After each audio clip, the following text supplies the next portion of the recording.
Bonjour et bienvenue dans ce quatrième tutoriel sur le logiciel FreeCAD. Alors aujourd'hui, comme vous pouvez déjà le voir, on va s'attaquer à du lourd, à une pièce un cran bien plus complexe que ce qu'on a fait jusqu'à présent. C'est-à-dire qu'on va essayer de faire une poulie trapézoïdale ou une poulie à gorge.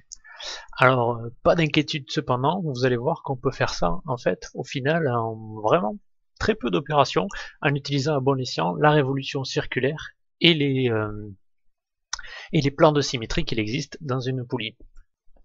Alors on commence par une démonstration de ce qu'est ici la révolution d'une esquisse sélectionnée. On va créer de la matière en faisant tourner une esquisse autour d'un axe. Je vous montre ça tout de suite. On va juste faire un petit rectangle. On sort. Et ce rectangle, on va le faire tourner autour d'un axe. Donc je sélectionne mon esquisse. J'appuie sur le bouton révolution d'une esquisse. Et je le fais tourner autour de l'axe, non pas vertical, mais horizontal. Celle qui va de droite à gauche ici. Hop. Et voilà ce qu'on obtient. J'ai laissé ici le visuel, je vais laisser notre esquisse.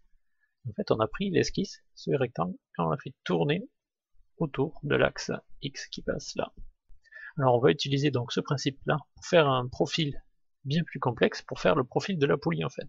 Alors maintenant qu'on sait faire une révolution, on va regarder quel profil il faudrait qu'on fasse pour arriver à avoir une poulie. Donc pour ça, moi je vous ai fait une petite mise en plan que vous voyez ici. Je vous la mettrai en lien évidemment dans la description. Et dans cette mise en plan, j'ai pris j'ai coupé notre poulie par le centre. Ici, on a le centre, en haut, l'endroit où on met notre poulie. Et là, je vois, ah ben tiens, si je coupe ici par l'axe par le centre de la poulie par l'axe et que je rate juste ce profil supérieur en haut, si je fais ce profil-là, si je dessine ce profil-là et que je fais une révolution à 360 degrés dessus, je devrais avoir une poulie. Donc ça va être notre objectif. On va essayer de faire ce profil supérieur ici dans une esquisse.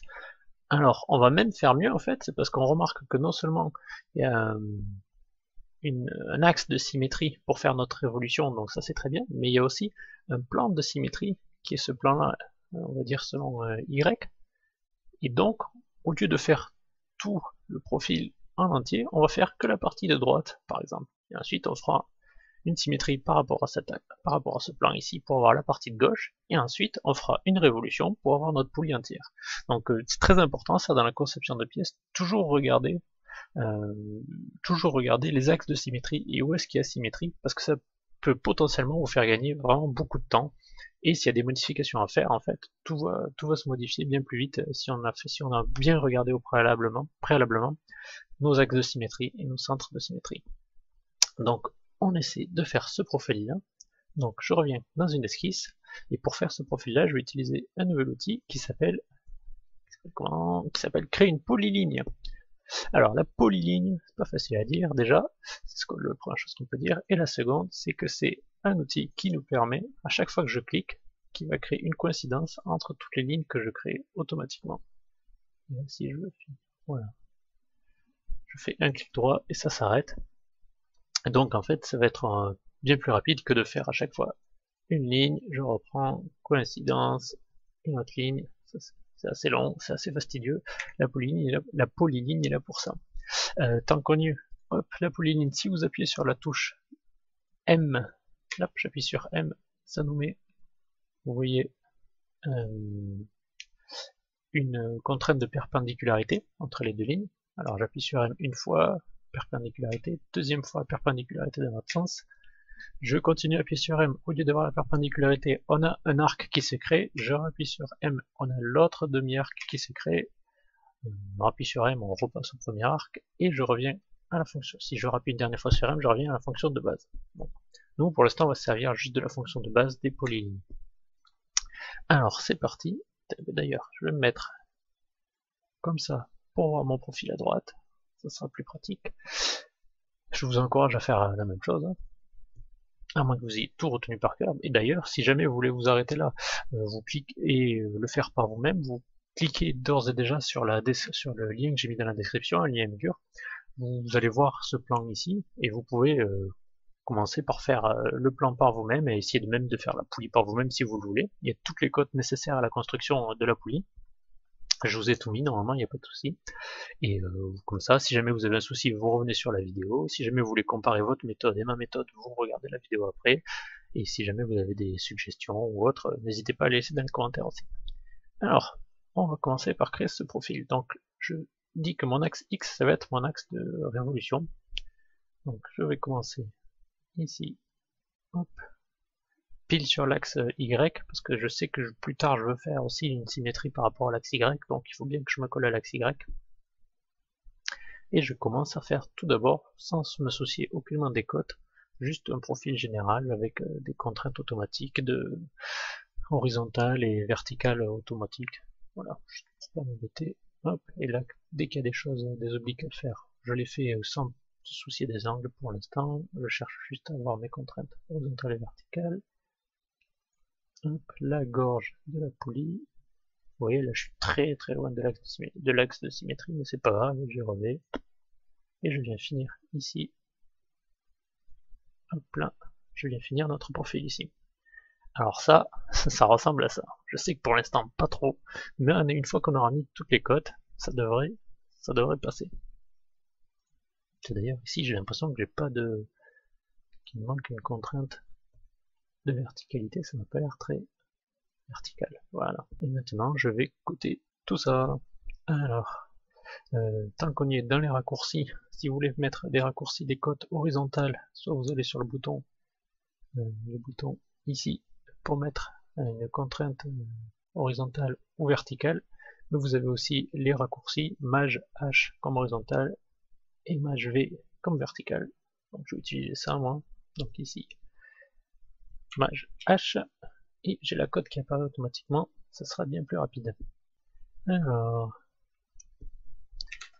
10 mm ici. Ensuite, on sait que du cet axe ici, un ici. On va voir 30. J'essaie de mettre les cotes pour que ce soit pas trop le bordel, qu'on voit ce qu'on fait. Ensuite, entre ça et ça, 15. Rien de bien méchant. Ensuite, entre ici et ici, 40. Si.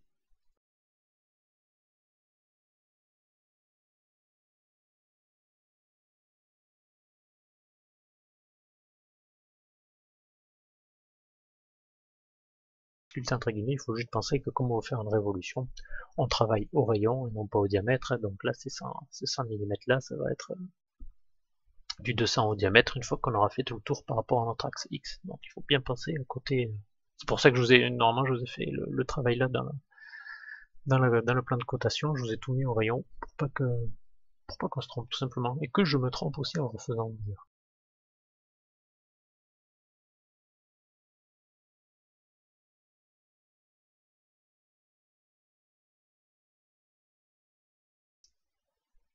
Donc, qu'est-ce qu'il nous reste? L'esquisse contient des contraintes redondantes. Ah bon.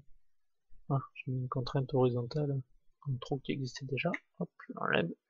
Il nous reste 2 degrés de liberté, il nous dit donc il nous manque 2 cotes à mettre. Alors, c'est d'ailleurs des nouvelles cotes qu'on n'avait pas encore vues. Il nous manque à mettre ici la cote, l'angle entre les deux parois où va venir se loger notre courroie, qui est normalisé. J'ai pris d'ailleurs pour toutes ces dimensions, j'ai pris des dimensions normalisées. Je vous mettrai un lien où est-ce que je les ai trouvées. Et bon, à savoir que c'était histoire de faire quelque chose de normalisé, mais bien sûr, si votre courroie doit reprendre des efforts, ou votre poulie doit reprendre beaucoup d'efforts, c'est pas tout de prendre des dimensions normalisées, mais il faut faire les calculs, savoir dans quelle norme prendre sur le matériau, etc. Donc c'était histoire de qu'on ait quelque chose de réaliste, mais après, bien sûr, il faut l'adapter à chaque cas de travail. Alors, la contrainte d'angle. Donc ici, comme nous on n'a pas les deux parois, on peut pas mettre 40 degrés, on va le faire par rapport à l'axe au milieu. Donc je choisis ici pour ma paroi de courroie, mon axe Y. Je vais aller chercher la contrainte d'angle qui se situe ici. Fixer l'angle d'une ligne ou de l'angle entre deux lignes. Alors, il me le prend du coup. Bon, il prend l'autre demi-arc, c'est pas bien grave. Je sais que de toute façon, en tout, sur un angle plat, c'est 180 degrés. Moins les 20 que je dois avoir ici. Il doit me rester 160, donc je vais le fixer à 160. Hop, voilà. Je vais mettre là, comme ça on y va toujours. Un dernier degré de liberté, qu'est-ce qui me manque? Qu'est-ce qui me manque? On va essayer de faire bouger des choses pour voir ce qui nous manque. Ah ben tiens. Il nous manque ici, on l'a trouvé, il nous manque de faire le diamètre d'axe de notre poulie. Et alors du coup il fait combien? Il fait 20 mm, hein, c'est ça?